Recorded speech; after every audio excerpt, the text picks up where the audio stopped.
রাত, নির্জন রাস্তা, বাতাসে ঝিরঝির শব্দ। আহ, এত রাতে ফিরছি, রাস্তাটা কেমন নির্জন লাগছে। শুধু আমার পায়ের শব্দই শোনা যাচ্ছে। টাপ টাপ টাপ, পায়ের শব্দ প্রতিধ্বনি। হ্যাঁ, এটা কি? আমার পায়ের সঙ্গে আর একটা শব্দও বাজছে নাকি?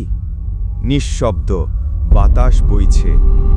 না না, হয়তো কানে ভুল শুনছি। মানুষ নেই তো আশেপাশে। আবার হাঁটার শব্দ, সঙ্গে সঙ্গে দ্বিতীয় পায়ের শব্দ জুড়ে যায়। কে ওখানে? কোনো উত্তর নেই। হঠাৎ ঠান্ডা হাওয়া বয়ে যায়, কর্কশ হাসি ভেসে আসে। কে তুমি? সামনে আসো। ঝিলমিল আলোয় দেখা যায় এক সাদা শাড়ি পরা এক অবয়ব। চুল ঝুলছে, মুখ ঢাকা। আল্লাহ, এ কেমন জিনিস? অবয়ব মাথা তোলে, চোখের জায়গায় কালো ফাঁকা গর্ত, ঠোঁটে বিকৃত হাসি। থেমে যাও, তুমি কোথায় যাচ্ছ? না, আমাকে ছেড়ে দাও।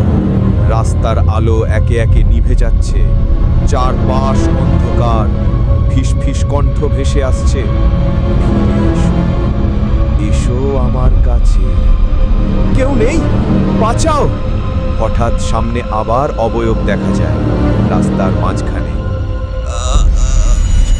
শব্দ বের হচ্ছে না। অবয়ব হাত বাড়ায়, কঙ্কালের মতো শুকনো হাত, লম্বা নখ। তুমি আর পালাতে পারবে না। না! দৌড়ানোর শব্দ, দূরে আজানের সুর শোনা যায়, মসজিদের আলো দেখা যায়।